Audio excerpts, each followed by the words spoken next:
السلام عليكم. مستعدين لتشيك السفاح اللي القتل عنده زي اكل تفاح؟ يلا بينا. بيبدأ المسلسل في معرض لبيع العرايس، وبيوصل للمعرض شخص اسمه جاك وبتعجبه عروسه اسمها تشاكي، فبيقرر يشتريها. ولكن جاك ما كانش يعرف ان العروسه دي ساكنها روح قاتل شرير. وبعد ما بيمشوا صاحبه معرض العرايس بتكتشف ان في سكينه نقصت من عندها. وجاك وهو مروح كان بيسمع بودكاست لواحد زميله في المدرسه اسمه ديفون، وديفون كان بيتكلم في تسجيلاته عن معدلات الجريمه اللي ارتفعت في المدينه بشكل غريب، وبيقول ان معدلات الجريمه اللي بتحصل في البلد دلوقتي ما حصلتش من الستينات، وتحديدا من ساعه ما عائله رايت قتلت سنه 65. واللي قتل العيله دي كان القاتل المتسلسل المشهور تشارلز، والشرطه وقتها ما عرفتش تقبض عليه. وبعدها جاك بيروح بيته وبيخش اوضته اللي بتبقى مليانه عرايس، وجاك كان بيصنع تمثال من العرايس، وكان مقرر انه هيكسر راس تشاكي وهيحطها على تمثال. وبنشوف ان القطه بتاعت جاك خايفه جدا من تشاكي، وجاك بيحاول يكسر راس تشاكي بس مش بيعرف، وبيستغرب ان راس اللعبه ناشفه جدا، وبيقرر يكسرها بالمشرط بس بيخش عليه والده اللي اسمه لوك. واللعبه تشاكي بتتكلم زي اي لعبه وبتقول جمله واحده بس، وهي انا اسمي تشاكي يلا نلعب. ولوك بيقول لابنه انت عمال بتضيع وقتك مع العرايس دي وكمان بتضيع فلوسك، انا من رايي انك تخرج وتحاول تعمل اصحاب او تشوف لك شغلانه تكسب منها فلوس، العرايس اللي انت بتجمعها دي مش هتفيدك باي حاجه. فجاك بيقول له انا امي برضو كانت بتحب تجمع العرايس. فلوك بيقول له امك الله يرحمها كانت معتبره الموضوع ده هوايه. وجاك بيتضايق لما بيفتكر امه اللي ماتت، وبيقتنع شويه بكلام والده لوك. وابوه بيقول له عمك وعيلته معزومين عندنا على العشاء الليله دي. وجاك بيتضايق لانه مش بيحبهم، وبيحط تشاكي على الارض وبيمشي. وبنشوف ان تشاكي بيحرك عينه ناحيه القطه. وبالليل بيوصل عم جاك وعيلته وبيقعدوا كلهم ياكلوا، وبنعرف من كلامهم ان لوك شخص فقير حبتين، لكن اخوه اللي اسمه لوجان كان شخص غني وعنده شركات. ولوجان بيعرض على لوك ان يجي يشتغل معاه، بس لوك بيرفض المساعده من اخوه. وبنحس من كلامهم ان العلاقه بين العيلتين متواتره بسبب ان عيله لوجان غنيه وعيله لوك لا. وبعدها عيله لوجان بتتكلم عن نجاح ابنهم جونيور في مسابقه المدرسه بتاعته، ولوجان كان فرحان جدا بانجاز ابنه، على عكس لوك اللي شايف ابنه مش بيعمل اي حاجه مفيده في حياته وعمال يشتري عرايس ويعمل تماثيل منهم. وجونيور كمان بيتريق على جاك علشان بيجمع العرايس، وبيقول ان المدرسه كلها بتقول على جاك انه شاذ. ولوك بيتعصب وبيكسر الكوبايه وبيطلب منهم يسكتوا. وام جونيور بتهدي الاجواء وبتقوم علشان تروح الحمام، وبتعدي على اوضه جاك وبتفكر تخشها علشان تشوف التمثال اللي جاك عامله، وبتقعد تتكلم في التليفون. وبتسمع بعدها صوت غريب جاي من الدولاب، ولما بتفتح الدولاب بتشوف العروسه تشاكي، والقطه بتخرج من الدولاب فجاه. وبعدها اليوم بيخلص وعيله لوجان بيمشوا، وجاك كان واقف بره البيت وفجاه بيسمع صوت جاي من اوضته، فبيروح عشان يشوف في ايه، وبيلاقي ابوه بيكسر تمثال العرايس اللي هو كان عامله. وجاك حاول يوقف والده بس ما كانش عارف، وبيتضايق جدا هو شايف التمثال اللي تعب فيه بيتكسر في ثواني. ولوك بيقول له مش عايز اشوف عرايس تاني في الاوضه عندك. وجاك بيعيط بسبب اللي حصل، ومش بيتبقى غير عروسه تشاكي الوحيده اللي سليمه، وبيقرر انه يبيعها ويخلص من هوايه العرايس دي. وتاني يوم الصبح بيشوف سعر عروسه تشاكي على النت، وبيتفاجئ ان سعرها بيبدا ب $500، وجاك اصلا كان جايبها ب $20. فبيقرر انه ياخدها معاه المدرسه علشان يبيعها بعد المدرسه. ولما بيركب اتوبيس المدرسه بنشوف ان زمايله بيتنمروا عليه ومحدش كان بيحبه. ولما بيوصل للمدرسه بيقابل جونيور ابن عمه وصاحبته ليكسي، والاتنين بيتريقوا على جاك علشان جاي المدرسه بعروسه لعبه. فجاك بيعرفهم ان هيبيع العروسه بعد ما يخلص مدرسه. فليكسي بتتريق عليه اكتر لانه فقير وبيبيع حاجته، وبتصوره هو والعروسه وبتقول له هنزل صورتك على جروب المدرسه علشان الم لك تبرعات. وجاك كان شخص غلبان جدا وما كانش عارف يرد عليهم. وبعدها جاك بيروح حصه عن التشريح، وكان واخد معاه تشاكي، والمدرسه بتطلب من الطلاب يشرحوا الضفدع اللي قدامهم. وجاك ما كانش حابب يشرح الضفدع لانه بيخاف من الدم، وما قدرش يفتح غير جزء صغير من بطن الضفدع، وبيدور وشه وبيرجع بسبب الدم.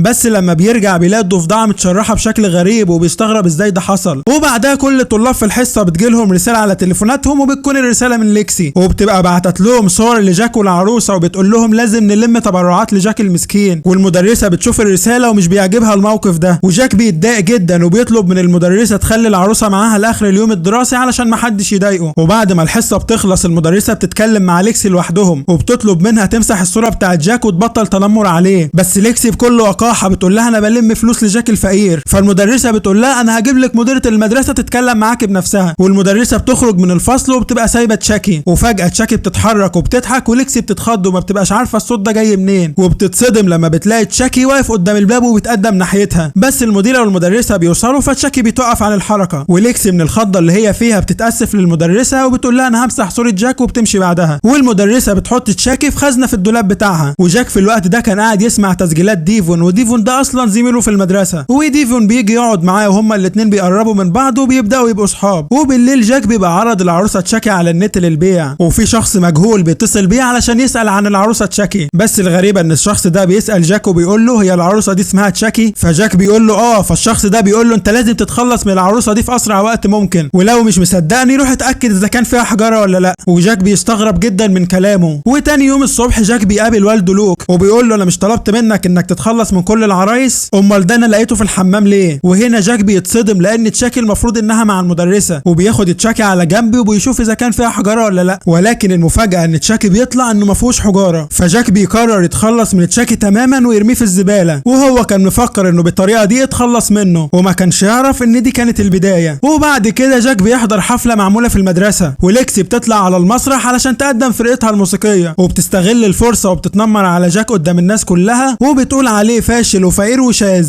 وفجاه في صوت بيطلع من وسط الحضور وبيكلم ليكسي، والصوت اللي بيكلم ليكسي بيقول لها وقفي تنمر على جاك. وجاك بيبص وراه بيلاقي تشاكي هو اللي قاعد في الكرسي اللي وراه وهو اللي كان بيتكلم. وتشاكي بيقول لجاك خدني واطلع على المسرح علشان احسن صورتك قدام الناس. وجاك بيسمع كلامه وبيطلعه على المسرح، وتشاكي بيتكلم في المايك وبيقول انا تشاكي صاحب جاك، والناس بتضحك وبتبقى مفكره ان ده عرض جاك عامله. وتشاكي بيطلع تليفون ليكسي وبيقول انا قلبت في الصور وعرفت ان ليكسي بتخون جونيور، واكتشفت انها بتخش على مواقع اباحيه. وليكسي بتتعصب وبتاخد تليفونها وتمشي. وتشاكي بيكمل كلامه وبيغلط في كل الحضور، ففي مدرسه بتتدخل وبتمشي جاك. وجاك بعدها بيرجع البيت ولوك بيقول له المدرسه اتصلت بيا وحكت لي على اللي انت عملته على المسرح والمدرسه رفضتك لمده اسبوع. ولوك بيتعصب عليه وبيقول له انت ليه غريب كده وكل الناس دايما بتضحك عليك. وبعدها بيضربه في وشه وبياخد منه تشاكي وبيأمره يروح اوضته وبيشتمه. فجاك بيقول له انا بكرهك.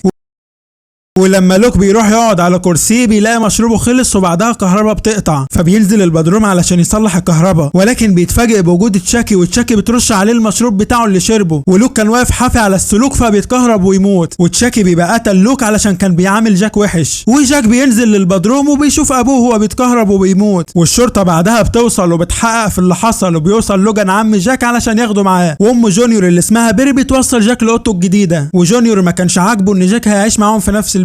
وبعد كل الامور الغريبه اللي حصلت جاك بيقول لتشاكي اتكلم والا هكسرك. فتشاكي بيضربه بالقلم وبعدها بيتحرك وبيقول لجاك ازيك يا بائس. وجاك بيساله انت ليه قتلت ابويا؟ فجاك بيقول له انا وانت اللي قتلناه وهو خد اللي يستحقه علشان ما ينفعش تسيب حد يتحاكم فيه كده. وتشاكي بيقول له كمان انا قتلت القطه بتاعتك. وجاك بيفهم ان تشاكي هو اللي قتل تشارلز القاتل المتسلسل المشهور. وتشاكي بيطلع سكينه من جيبه ويقول له دلوقتي جه دور ليكسي. وتاني يوم جاك بيروح المدرسه وزمايله بيعزوه على موت والده، وفي واحد اسمه اوليفر بيتاسف له ان كان بيتنمر عليه في يوم من الايام وبيقول له انا عازمك النهارده في حفله في بيتي بمناسبه الهالوين. وجاك بيوافق. وبالرغم من المأساة اللي حصلت لجاك بس ليكسي كانت لسه مش بتحبه وبتتريق عليه وهو واقف مع جونيور. وفي نفس الوقت في بيت عيله لوجان كانت الشغاله بتنظف البيت والبيت كان فاضي ومفيش فيه غيرها. وجاك كان سايب تشاكي في البيت والشغاله بتروح تطلع غساله الاطباق والسكاكين، وتشاكي بيجي بسرعه من وراها وبيزق الشغاله على السكاكين وبتموت. وجاك وجونيور بعدها بيرجعوا للبيت وبيشوفوا اللي حصل للشغاله. والشرطه بتوصل بعدها علشان تحقق في اللي حصل، والمحققين كانوا مستغربين من الطريقه اللي ماتت بيها الشغاله وبيعتقدوا انها مش مجرد حادثه عاديه، خصوصا انها تاني حادثه غريبه تحصل في المدينه في اقل من اسبوع. والمحققين كانوا يقصدوا حادثه وفاه لوك، والمحقق شون بيقول ان جاك كان موجود في الحادثتين. والمحققه ايفانس كانت مستغربه لانها راجعت الكاميرات اللي قدام باب الفيلا ومحدش دخل الفيلا قبل جاك وجونيور. وتحقيق بينتهي لان مفيش اي ادله. وجاك بيروح يتكلم مع تشاكي وبيساله انت اللي قتلت الشغاله؟ فتشاكي بيقول له لا مش انا، مفيش اصلا سبب علشان اقتلها، انا بقتل بس الناس اللي تستحق تموت. وبالليل بيري بتكون خايفه من جاك وخصوصا لان ابوه كان عنيف جدا معاه، فبتبقى خايفه ان بسبب العنف اللي جاك اتعرض له من والده يطلع مجرم وقاتل. بس لوجان ما كانش متفق معاها وبيقول لها لوك ما كانش بالعنف اللي انت متخيلاه ده مع ابنه. وجونيور وجاك بيكونوا سامعينهم وجاك بيتضايق من الكلام ده وبيخش الحمام. وجونيور بيخش الاوضه جاك وبيفتح اللابتوب بتاعه وبيكتشف ان جاك كان فاتح صور لليكسي وبيبقى غيران عليها وبيقول لجاك مالكش دعوه بيها. وجاك اصلا كان متفاجئ زيه لانه ما كانش فاتح صورها وبيشك ان تشاكي هو اللي عمل كده. وبعدها جونيور بيروح الحفله اللي في بيت اوليفر، ولوجان وبيري لما بيسالوا جاك عن الحفله بيقول لهم انه مش هيروح علشان مزاجه مش حلو، وبيطلع اوضته بس بيتصدم ان تشاكي مش موجود ومش بيبقى عارف هو راح فين.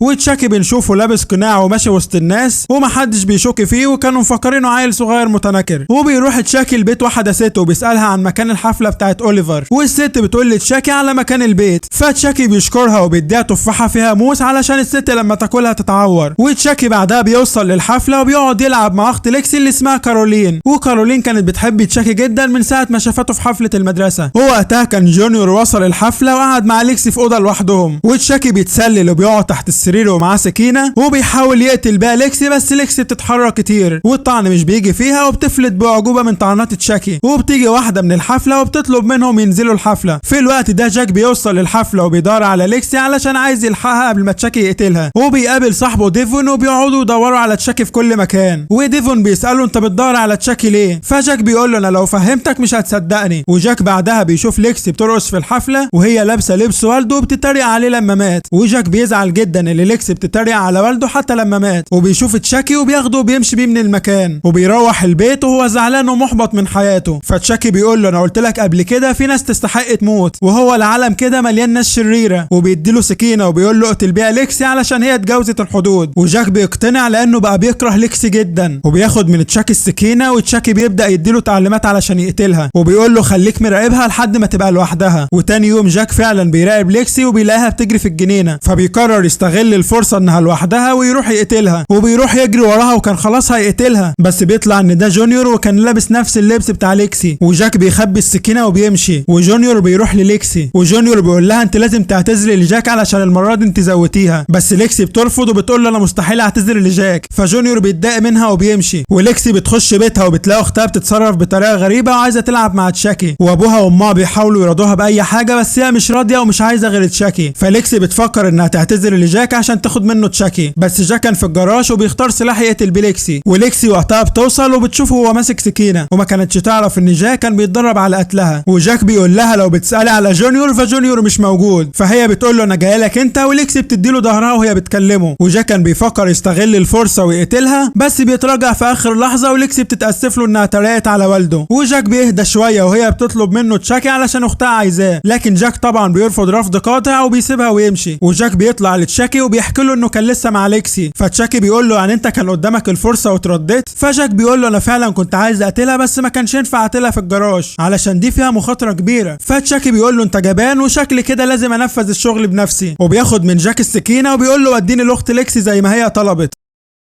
وفعلا جاك بياخد تشاكي وبيروح لبيت ليكسي وبيدي تشاكي لكارولين اخت ليكسي، وكارولين بتفرح جدا وبتقعد تلعب معاه. وبعد شويه ليكسي بتستغل ان ابوها وامها مش في البيت فبتعزم صحابها على حفله، وبتروح تنيم كارولين، وكارولين بتحط تشاكي جنبها في السرير. وليكسي بتطلع تستمتع بالحفله مع اصحابها وكل واحد بيبقى لابس سماعه ومشغل اغاني وبيرقص. وتشاكي بيصحى وبيقطع البطانيه بالسكينه وبيقوم وبيفضل مراقب ليكسي. واوليفر بيعدي من قدام تشاكي وتشاكي بيطعنه بالغلط، وتشاكي بيقول له انا اسف انا كنت مفكرك ليكسي. وتشاكي بعدها مش بيتردد وبيقتل اوليفر ومحدش بيشوف اللي حصل. وبعدها ليكسي كانت قاعده في اوضه لوحدها وبتشرب سيجاره، فتشاكي بينط عليها وبيحاول يقتلها، والسيجاره بتقع من ايد ليكسي عند الستاره وهي بتحاول تقاوم تشاكي. وتشاكي كان عايز يقتلها من رقبتها بس السكينه بتقع منه فبيحاول يخنقها ويموتها. وليكسي بتتصدم لما بتشوف ان تشاكي هو اللي عايز يقتلها. وفي نفس اللحظه السيجاره بتمسك في الستاره والنار بتزيد جدا ومحدش من صحاب ليكسي حاسس بحاجه علشان صوت الاغاني كان عالي. وبنروح لماضي تشاكي ايام ما كان عيل صغير واسمه تشارلز. وتشارلز وقتها شاف سفاح اقتحم بيتهم وقتل والده، فام تشارلز خدت ابنها وراحوا استخبوا في الدولاب. وتشارلز كان معاه سكينه صغيره والسفاح قرب منهم وفتح عليهم الدولاب، ولقى ان تشارلز قتل والدته بالسكينه. وتشارلز بيقول للسفاح انا ساعدتك ووفرت عليك. فالسفاح بيقول له انت ولد كويس وهيبقى ليك مستقبل وفي يوم من الايام هتبقى سفاح مشهور. وبنشوف ان تشارلز اتولد بنوايا اجراميه. وبنرجع لبيت ليكسي اللي بيكون اتحرق تماما وكل اللي كانوا فيه اتصابوا واتنقلوا للمستشفى، بس اصاباتهم ما كانتش خطيره ما عدا كارولين اللي كانت فقدت الوعي ودخلت العنايه المركزه. وديفون كان من ضمن الولاد اللي كانوا في الحفله، امه بتيجي تزوره وتطمن عليه، وامه بتبقى هي المحققه ايفانس. والمحققه ايفانس بتبقى شاكه في ان جاك هو اللي ورا المصايب دي كلها، لان وقت ما جاك بيكون موجود بتحصل مشكله. فديفون بيقول لها بس جاك ما كانش موجود في الحفله. فالمحققه ايفانس بتساله عن تشاكي لانها بتبقى شاكه ان في حاجه مريبه ورا اللعبه دي، ولانهم كشفوا ان اوليفر ما ماتش بسبب الحريق، لا ده في حد طعنه كذا طعنه وقتله. وديفون بيستغرب انها شاكه في اللعبة وبيقرر هو كمان يدور على الحقيقة. وجاك بيروح المستشفى وبيقابل ليكسي واللي بتطلع انها عايشة ومش بيبقى حصل لها اي حاجة. وليكسي بتبدأ تحكي له اللي حصل وبتقول له تشاكي هو اللي عمل كل ده، اكيد العروسة دي ساكنها روح شريرة. فجاك بيقول لها مش هينفع نقول لحد ان اللعبة ساكنها روح شريرة علشان يفتكرونا مجانين ومفيش اي اثبات على كلامنا. وبيسألها عن تشاكي فهي بتقول له اكيد النار ولعت فيه ومات. فجاك بيقول لها احنا لازم نروح البيت ونتأكد انه مات والا هيرجع تاني ويبقى عايز يقتلك. فليكسي بتستغرب من الكلام ده وبتسأله ليه تشاكي عاوز يقتلني. فهو بيتهرب من الإجابة وبياخدها وبيروحوا لبيتها، والبيت بيبقى عليه حراسة شديدة لأن أم ليكسي تبقى عمدة المدينة. فجاك وليكسي بيتسللوا من ورا الضباط وبيخشوا البيت وبيبدأوا يدوروا على تشاكي. وليكسي بتسأل جاك تاني عن السبب اللي يخلي تشاكي عايز يقتلها. فجاك بيقول لها هو عايز يقتلك عشان انت طول الوقت بتتنمري عليا، وحتى والدي اللي مات اتنمرت عليه وانا ما كنتش عارف اتصرف ازاي فوافقت انه يقتلك. وليكسي بتخاف منه وبترجع لورا وبتكسر سور السلم وكانت هتقع بس جاك مسكها. وساعتها بيظهر تشاكي بعد ما اتشوه من الحريق وكان ماسك سكينة وبيقول لجاك سيبها تقع علشان اقتلها واخلص عليها.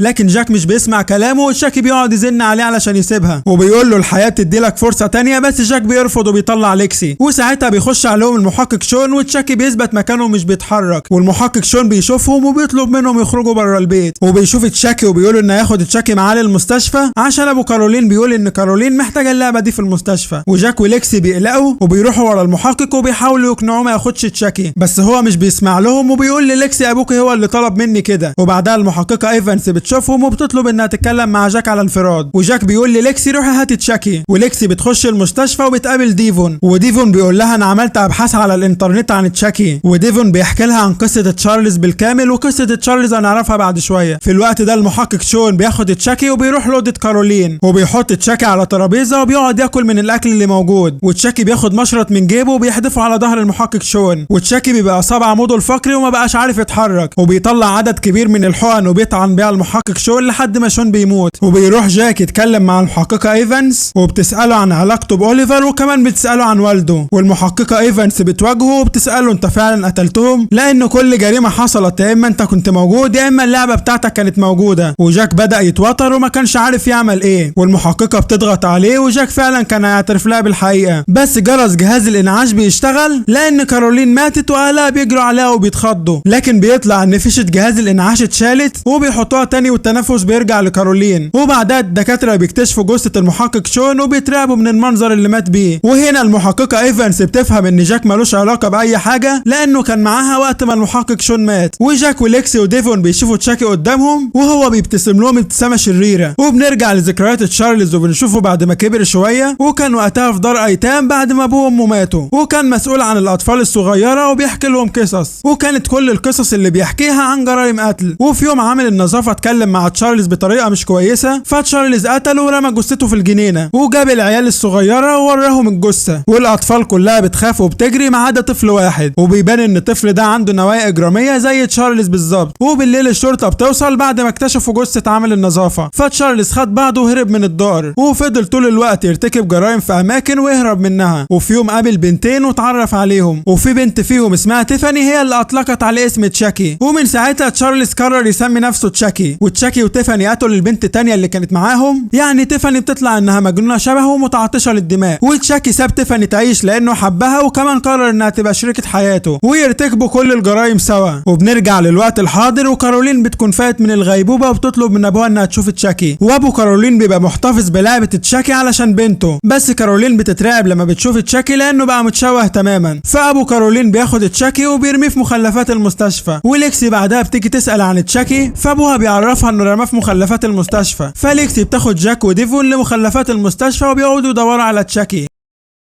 بس مش بيلاقوه. وتاني يوم عيلة ليكسي بيرجعوا لبيتهم بعد ما تصلح من الحريق، وابو كارولين بيبقى عامل مفاجأة لكارولين وجاب لها لعبة جود جاي من على النت شبه تشاكي بالظبط بس كان اسمه تومي. وليكسي لما بتشوفه بتصوره وبتبعت لجاك وديفون الصورة. وبالليل بنشوف تشاكي الحقيقي بيوصل لبيت كارولين وشافها من الشباك وهي بتلعب مع اللعبة الجديدة اللي شبهه. وابو كارولين بيخش يطمن على بنته بالليل وبيلاقيها نايمة، وبيتفاجئ لما بيلاقي تشاكي المحروق موجود في الأوضة ومش بيبقى فاهم اللعبة دي جت هنا ازاي. فبياخد وبياخدها وكان رايح يرميها في الزباله بتاعت بيتهم، وليكسي بتشوفه وهو خارج وبتتصدم وبتروح وبتبعت لجاك وديفون يجولها حالا، وليكسي بتقف على صندوق الزباله علشان تشاكي ما يطلعش لحد ما جاك وديفون يوصلوا، ولما بيجولها بيطلعوا تشاكي من الزباله وبيحطوه في كيس كبير وبيفضلوا يدوسوا عليه ويكسروه 100 حته، وبيفرحوا باللي عملوه وبيفتكروا انهم كده خلصوا منه. وتاني يوم المحققه ايفنس والعمده ميشيل بيبقوا جمعوا كل طلاب المدرسه واولياء امورهم، وميشيل بتحاول تطمنهم وبتقول لهم مفيش اي جرائم تانية هتحصل في المدينه، والمحققه ايفنس بتطمنهم وبتقول لهم احنا بنحقق في كل جريمه حصلت وان شاء الله هنوصل للقاتل، وفي حظر تجول هيتعمل في المدينه ابتداء من النهارده، وبتقول لهم كمان ان مديره المدرسه ميكفاي عايزه تقول لكم حاجه، والمحققه ايفنس بتستنى وصول المديره لكنها بتتاخر ومش بتظهر، وفجاه راس المديره بتتحدف من ورا الستاره وبيطلع ان تشاكي هو اللي عمل كده بعد ما نقل روحه لروح لعب تومي، وبيكشف تشاكي عن جسم المديره بعد ما فصل راسها عن جسمها، وجاك وليكسي وديفون مش مصدقين اللي شايفينه، وبيطلع ان تشاكي لما وصل لبيت كارولين قرر ينقل روحه لتومي لان شكله اصبح بشع، وفعلا بيقف قدام تومي وبيقول التعويذه الشيطانيه بتاعته. وتاني يوم المحققه ايفنز بتيجي المدرسه وبتقبض على مدرسه الاحياء ريتشل علشان لقوا بصماتها في مسرح الجريمه وفي مكتب المديره، ده غير كده انها سوابق وكانت محبوسه زمان، بس طبعا جاك وليكسي وديفون كانوا عارفين ان المدرسه بتاعتهم بريئه ومش بيقدروا يقولوا للمحققه ايفنز ان اللعبه تشاكي هو المجرم علشان هتفكروا هم مجانين، وبيقرروا انهم لازم يتصرفوا علشان يطلعوا مدرستهم براءه. وديفون بيقول لهم انا عملت ابحاث على النت وقريت قصه شخص اسمه اندي، واندي ده حكى قبل كده ان تشاكي قتل عيلته وهو صغير في الثمانينات، وكل الابحاث اللي لقيتها عن تشاكي كان ليها علاقه باندي، واندي حاليا لسه هربان من مصحه عقليه، وهو دخل المصحه دي لانه كان بيقول ان تشاكي هو المجرم، فبيقرروا انهم يجيبوا رقم اندي ويكلموه ويتواصلوا معاه، وفعلا بيقدروا يجيبوا رقمه وبيكلموه، وجاك بيحكي لاندي قصه تشاكي بالكامل وكل اللي حصل معاه، واندي واخته كايل بيحكوا لجاك انهم لهم تاريخ طويل مع تشاكي، واندي بيقول له تشاكي زمان قتل ابويا وامي بتبني، انا عايزك تاخد بالك من نفسك وتاخد حذرك منه، ابعت لنا عنوانك علشان نيجي نساعدك ونخلصك من تشاكي للابد. وجاك بيبعت له عنوانه اللي عايش فيه حاليا مع جونيور، واندي وكايل قبل ما يروحوا لجاك بيعملوا مشوار معين وبيروحوا البيت في مكان بعيد وبيمثلوا على صاحب البيت انهم من مكتب تعداد السكان، وبيطلبوا يقابلوا كل الناس اللي عايشه في البيت ده، وبعد كده بيطلبوا يشوفوا كل العاب البنت الصغيره، والبنت بتجيب العابها وكان من ضمنهم لعبه جود جاي واسمها تشارلي، واندي وكايل بيكونوا جايين مخصوص علشان اللعبه دي، وتشاكي بيشوف اندي وبيطلع انه يعرف وفاهم ان اندي جاي مخصوص علشانه، فبيطلع سكينته علشان يقتل البنت الصغيره، بس اندي على اخر لحظه بيقتل تشاكي، واندي وكايل بيضربوه بكذا رصاصه علشان يتاكدوا انه مات، وبكده بيبقوا خلصوا من جزء من اجزاء روح تشارلز، وبيتحركوا لجاك علشان يقتلوا روح تشارلز اللي في اللعبه اللي عنده، وبنروح بعدها لتيفاني بعد ما كبرت وبقت عايشه معاها واحده اسمها بيكا، وبيكا دي اللي جواها جزء من روح تشارلز لان تشارلز زمان قابلها وعمل عليها تعويذه الشيطانيه ونقل جزء من روحه جواها، بس بنعرف ان بيكا بترجع لشخصيتها الحقيقيه لما بتشوف الدم، وبتقع بيكا على الارض لانها في الحقيقه مشلوله، وبتحاول بيكا تمثل على تيفاني انها تشاكي علشان في اللحظه المناسبه تضربها وتهرب منها، لكن تيفاني بتاخد بالها ان روح بيكا هي اللي مسيطره على جسمها دلوقتي، فبتضربها على دماغها وبتفقدها الوعي، وبتاخدها على بيت تشارلز القديم وبتربطها لحد ما روح تشاكي ترجع تسيطر تاني على جسمها، وبنروح بعدها لبيري ام جونيور وبيطلع ان بيري مصابه بالسرطان، ومرضها ده كان في مرحله متاخره وهي ما كانتش عايزه تقول لعيلتها علشان ما يفضلوش قلقانين، وجونيور بيتصدم وبيوعدها انه هيفضل جنبها، وبعدها بيري بتروح للدكتوره النفسيه وبتقول لها انا قلت لعيلتي ان انا مصابه بالسرطان، بس انا قررت ما اتعالجش واكمل كل لحظه في حياتي مع عيلتي، وبتخرج من مكتب الدكتوره وبتقف عند الشباك وجونيور بيكون مستناها في العربيه، وفجاه بيظهر تشاكي من وراها وبيزق عليها عربيه التسوق، وبتقع بيري من الشباك على العربيه اللي فيها جونيور وبتموت، وجونيور بيترعب وهو شايف والدته ميته قدامه، وعيله جونيور بتظن ان بيري هي اللي انتحرت، ومحدش يعرف ان تشاكي كان السبب ما عدا جاك اللي بيشك ان ممكن حادثه بيري يكون تشاكي هو السبب فيها. في الوقت ده ديفون كان بيشوف على النت طريقه تعرفه لو في حد دخل البيت ولا لا، وطريقه انه يربط حبل رفيع على كل مقابض الابواب، وكل الاحبال يربطها في دبدوب صغير، ولو في حد دخل فالدبدوب هيتحرك، وديفون بتعجبه الفكره وبيروح يطبقها مع جاك وليكسي في بيت جونيور، وبتطلع ليكسي للاوضه اللي فوق علشان تشوف لو في حد هيخش البيت، وبعد شويه الدبدوب بيتحرك وده معناه ان في حد دخل البيت، وبعدها بيسمعوا صوت حاجه بتكسر وبيفهموا ان تشاكي وصل، وبيقعدوا يدوروا عليه بس فجاه النور بيقطع، وتشاكي بيخش على ليكسي الاوضه، بس تشاكي مش بيقتل ليكسي، وبيحاول يلعب بعقلها وبيقنعها تقتل جاك، وبيفكرها انها كانت بتستمتع بتنمر على جاك، وجاك بيظهر من ورا تشاكي وبيتسحب علشان يضربه، بس تشاكي بيشوفه من انعكاس السكينه.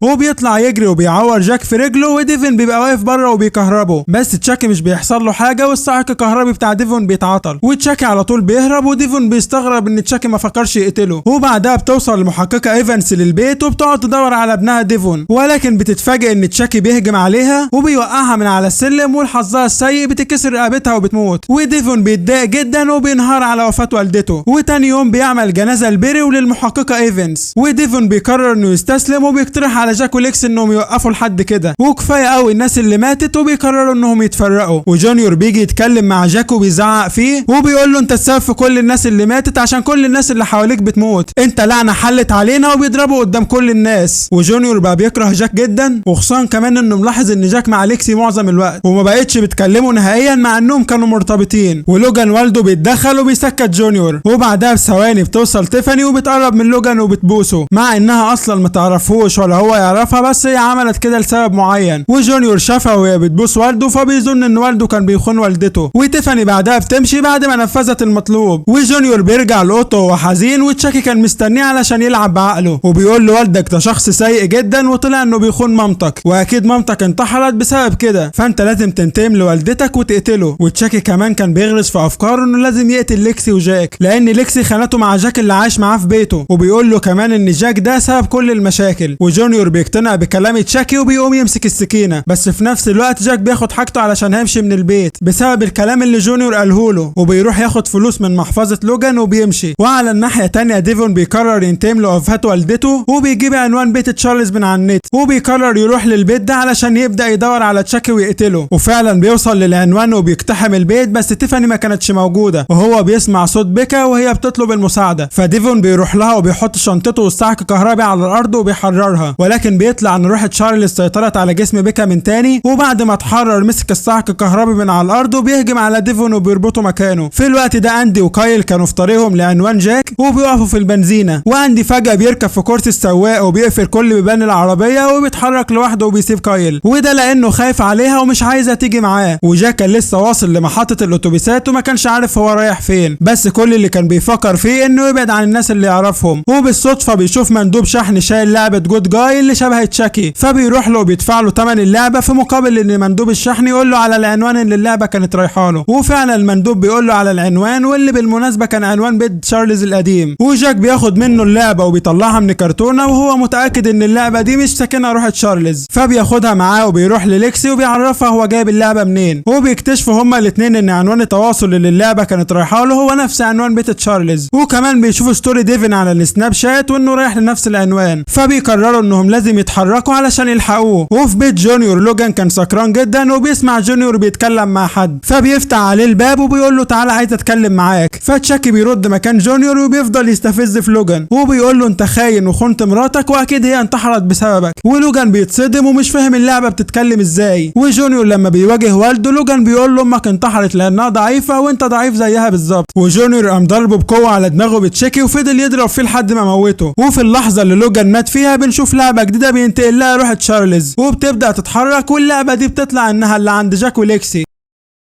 وجاك وليكسي في نفس الوقت كانوا مستنيين اوبر يجي ياخدهم لبيت تشارلز. وليكسي بتحكي لجاك ان كارولين قالت لها ان تشاكي طلب من كارولين انها تقتلها وتقتل امها، وبيقعدوا يفكروا ليه تشاكي بيحرض الناس على القتل بدل ما يقتل هو، وده كان سر بالنسبه لهم ومش عارفين اجابته. وبعدها تشاكي اللي عندهم بيظهر قدامهم وبيرفع عليهم السكينه، وبنرجع لديفون اللي بيفوق وهو مربوط في كرسي، وبيشوف جنبه العاب كتير من نفس نوع تشاكي، وكل الالعاب دي بتبقى جواها روح تشارلز. وتشاكي بيهني جونيور على اول عمليه قتل ليه، وتشاكي بيبقى فرحان ان قدر يضم جونيور ليه. واندي بيوصل لبيت جونيور، بس تشاكي وجونيور بيكونوا شايفينه من الشباك، واندي بيخبط على الباب وجونيور بينزل يفتح له. ولما اندي بيساله عن جاك جونيور بيعرفه انه مش موجود، بس اندي بيكون مش مرتاح لجونيور ولا مصدقه، فبيخش يتفقد البيت بنفسه على امل انه ممكن تلاقي تشاكي، بس للاسف مش بيلاقي تشاكي، وتشاكي بيبقى مستخبي كويس. واندي بيسال جونيور عن والده ووالدته، فجونيور بيقول له ان والدته ماتت ووالده خرج من بدري ولسه ما جاش. واندي بعد وبعد ما دور في كل مكان مش بيلاقي تشاكي، وبيحذر جونيور وبيقول له خليك بعيد عن اللعبه. وبعد ما بيمشي بيظهر تشاكي من المكان اللي مستخبي فيه، وجونيور بيساله انت ليه ما قتلتش الراجل اللي كان هنا ده؟ فتشاكي بيقول له علشان اندي كان معاه مسدس، وانا نقطه ضعف المسدس والفاس والنار والمروحه الكبيره، وانا مجهز خطه تانية لاندي. وبنرجع لجاك وليكسي وتشاكي رافع عليهم السكينه، بس فجاه بيظهر حد وبيضرب تشاكي بالنار وبيخلص عليه، وبيطلع ان دي كايل وبتعرفهم ان اخت اندي. وليكسي بتسالها هو في كام تشاكي بالظبط، فكايل بتعمل لهم شاي وبتبدا تشرح لهم كل حاجه، وبتقول لهم كايل ان تشارلز السفاح قسم روحه لاجزاء كتيره وعمل تعويذه على عرايس الجود جاي، فبالتالي هو ما يقدرش ينقل روحه الا العرايس الجود جاي بس، ما عدا واحده غلبانه اسمها بيكا قدر يسيطر عليها. وجاك وليكسي بيقولوا لكايل ان صاحبنا ديفون دلوقتي في بيت تشارلز القديم ولازم نروح ننقذه، بس كايل بتكذب عليهم وبتقول لهم ان اندي جاي في السكه دلوقتي فلازم نستناه. وانا برضو محتاجه اقول لكم على حاجه مهمه، وان تشاكي لما بيقدر يخلي حد يرتكب جريمه قتل بيقدر تشاكي ينقل جزء من روحه للعبه جود جاي جديده، وممكن كده يبقى عنده جيش من العرايس. وكايل بتقول لهم هو انتوا قتلتوا حد الفتره اللي فاتت بامر من تشاكي؟ فهم بيقولوا لها لا ما حصلش، وبعدها بيفكروا في مين ممكن يبقى انضم لتشاكي، لكن بعدها الاتنين بيغمى عليهم وبيطلع ان كايل حاطط لهم منهم في الشاي. وكايل بتقول لهم انا عملت كده علشان اخليكم في امان وبوعدكم ان هنقذ صاحبكم ديفون. وبعدها تيفاني بترجع لبيت تشارلي، وكمان بيوصل للبيت جونيور ومعاه تشاكي. وبكده في المكان ده في 2 تشاكي، واحد في جسم بيكا وواحد في لعبه جود جاي، وبينزلوا كلهم للبدروم وبيشوفوا جيش تشاكي، وديفون بيشوف المنظر وبيتعب. وتيفاني بتبعت كل الالعاب دي في عربيه شحن علشان تشحنهم لمكان معين. وبعدها بيكا بترجع لوعيها مره تانية وبتتصدم لما بتشوف تشاكي وتيفاني قدامها، وبتحاول تهرب بس مش بتقدر لانها مشلوله. وتشاكي بقى عايز يتخلص من بيكا نهائيا لانها اوقات بترجع لشخصيتها الحقيقيه، وبيقول انا اصبح في مني 72 نسخه فانا مش محتاج اكون موجود في جسم بني ادم. وتشاكي بيأمر تيفاني انها تقتل بيكا بالسكينه، بس تيفاني بتتردد لان تشاكي بيفضل موجود معاها طول الوقت من خلال جسم بيكا. فتشاكي بيأمر جونيور انه يقتل بيكا، وفعلا جونيور كان هيقتلها، بس على اخر لحظه تيفاني المجنونه بتقتل تشاكي اللعبه بالسكينه،